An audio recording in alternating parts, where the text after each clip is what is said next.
સૌથી પહેલાં તો આપણે ભાત મૂકી દેવાના છે. બાસમતી ભાત લીધા છે ને ધોઈને આપણે એને 2 થી 3 ગ્લાસ પાણીમાં ચડવા મૂકી દીધા છે.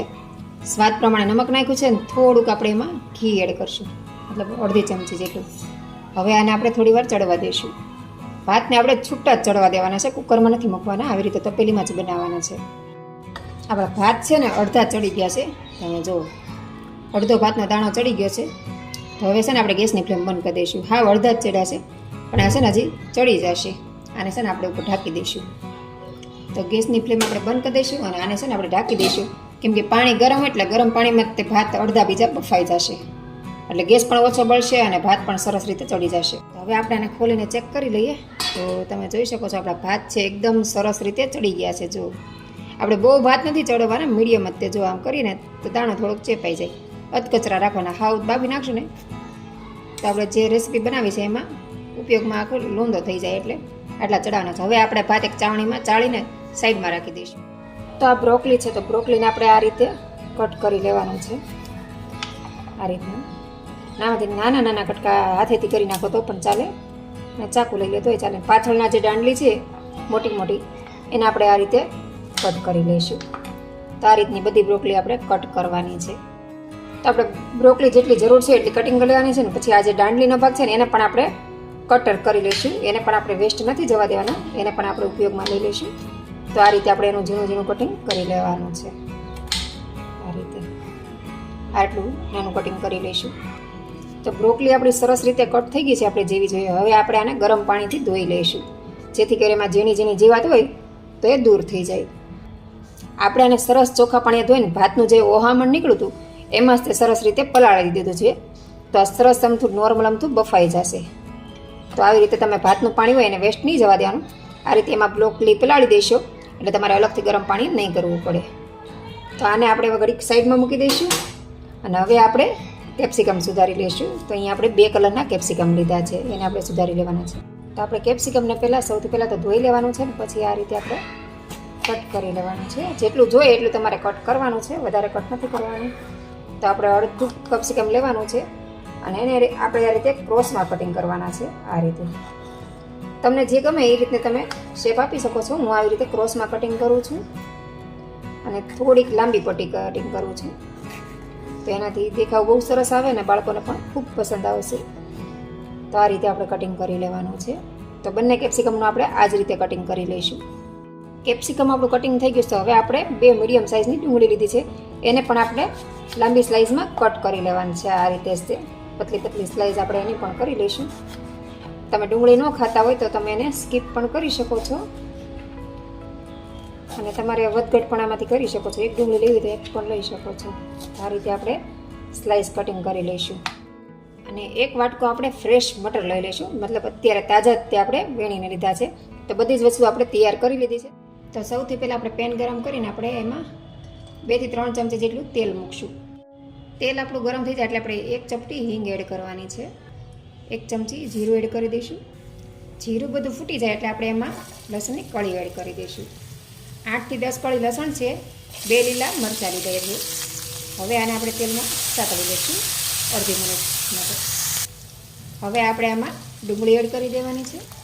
સાથે જ આપણે બ્રોકલીની જે દાંડલી કટ કરી હતી એને પણ એડ કરી દઈશું અને સરસ રીતે તેલમાં મિક્સ કરી લેવાનું છે.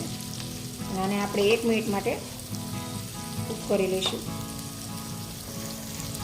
ડુંગળી આપણે બ્રાઉન રંગની થાય ત્યાં સુધી આપણે એને આવી રીતે સાતળવાની છે. તમે જોઈ શકો છો ડુંગળી આપણી એકદમ છૂટી પડી ગઈ છે અને ધીમે ધીમે આપણે એને સાતળવાની છે. ગેસની ફ્લેમ આપણે મીડિયમ રાખશું. તો ડુંગળી આપણી નોર્મલ બ્રાઉન થઈ ગઈ છે તો એમાં આપણે ફ્રેશ મટર એડ કરી દઈશું, સાથે બ્રોકલી પણ એડ કરી દઈશું. તમારી પાસે બીજા પણ કોઈ સબ્જી હોય, ફણસી જેવી વસ્તુ હોય તો તમે એ પણ આમાં એડ કરી શકો છો.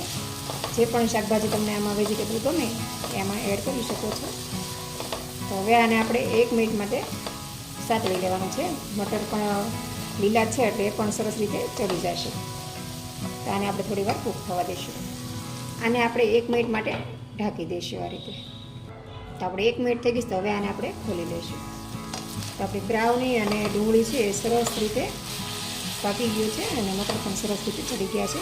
તો હજી આને આપણે ખુલ્લું આમના મધ્યે થોડી વાર ચડવા દઈશું. હવે આમાં આપણે સ્વાદ પ્રમાણે નમક એડ કરી દઈશું. નમકને આપણે સરસ રીતે મિક્સ કરી લેવાનું છે. તો મટર અને બ્રોકલી સરસ રીતે આપણું કૂક થઈ ગયું છે. હવે આપણે એમાં કેપ્સિકમ એડ કરી દઈશું. આપણી પાસે 2 કલરના કેપ્સિકમ છે, તમારી પાસે ગ્રીન હોય તો એ પણ એડ કરી શકો. આને પણ આની સાથે આપણે સરસ રીતે મિક્સ કરી લઈશું. તમે જોઈ શકો છો એકદમ આપણે કલરફુલ લાગે છે, જોતાં જ મોઢામાં પાણી આવી જાય. નાના મોટા બધાને જ આ વસ્તુ પસંદ આવે છે. આના એકદમ હેલ્ધી છે અને સાથે ટેસ્ટી પણ છે. હવે આમાં હું થોડોક અમથો ઓરેગાનો એડ કરું છું. અડધી ચમચી ઓરેગાનો અને અડધી ચમચી જેટલી આપણે રેડ પેપ્રિકા લઈશું અને સરસ રીતે મિક્સ કરી લેવાનું. ઓરેગા અને પેપ્રિકાનો ટેસ્ટ આમાં ખૂબ જ સરસ આવે છે. તમારી પાસે ન હોય અથવા ન ગમતું હોય તો એને પણ તમે સ્કીપ કરી શકો છો. હવે આમે આપણે લીલા ધાણા, આદુ, મરચાં અને લસણની પેસ્ટ લીધી છે. એને પણ આપણે સરસ રીતે આમાં મિક્સ કરી લેવાનું છે. મારી પાસે પાલક નથી એટલે એની જગ્યાએ મેં ધાણા લીધા છે. તમારી પાસે પાલક હોય તો એની જગ્યાએ તમે પાલક લઈ જશો તો એનો પણ ટેસ્ટ ખૂબ સરસ આવે છે. તો આપણે બધું સરસ રીતે મિક્સ કરી લીધું છે. હવે ફરીથી આપણે થોડુંક સ્વાદ પ્રમાણે નમક એડ કરી દઈશું અને સરસ રીતે મિક્સ કરી લેવાનું છે. તમારે આ ગ્રીન પેસ્ટ ન નાખ્યું હોય તો તમે એમ પણ રાખી શકો છો. મેં થોડોક ગ્રીન કલર આપવા માટે ધાણાની પેસ્ટ એડ કરી નાખી છે અને સાથે મરચાં, આદુ, લસણ પણ છે. હવે આપણે આની અંદર ભાત એડ કરી દેવાના છે. તો ભાતનો દાણો તમે જોઈ શકો છો એકદમ છૂટો દાણો છે. તો ભાત બધા જ આપણે આમાં એડ કરી દેવાના છે. તમારી પાસે ગાજર હોય તો એ પણ આમાં તમે નાખી શકો છો. હવે આને આપણે સરસ રીતે મિક્સ કરી લેવાનું છે. તમે આની અંદર ગાજર એડ કરી શકો છો, બટેટું એડ કરી શકો છો, બીજા ઘણા એવા વેજીટેબલ્સ છે જે તમે આની અંદર એડ કરી શકો છો. અને ભાતને આપણે ધીમે ધીમે જલાવવાના છે. અને ભાત તમે જોઈ શકો છો આપણો એકદમ દાણો છૂટો થયો છે. તો આ રીતના આપણે છૂટા દાણાવાળા ભાત કરવાના છે. લોંદો થઈ જાય એ રીતના ભાત નથી બનાવવાનો. ધીમે ધીમે આને આપણે સરસ રીતે મિક્સ કરી લેવાનું છે. આ રીતે તમારે મારા બ્લોગ જોવા હોય તો મારી બ્લોગની પણ ચેનલ છે, એનું નામ છે પ્રજ્ઞા કુક એન્ડ બ્લોગ. તેમાં પણ વિઝિટ કરજો અને મારા બ્લોગ પસંદ આવે તો લાઇક, શેર ને એમાં પણ ચેનલને સબસ્ક્રાઈબ કરી દેજો. અને આ ચેનલમાં પણ તમે નવા હોય તો ચેનલને સબસ્ક્રાઈબ કરી દેજો. તો આ રીતે આપણે સરસ રીતે મિક્સ કરી દેવાનું છે. મેં વેજીટેબલ થોડાક ઓછા રાખ્યા છે.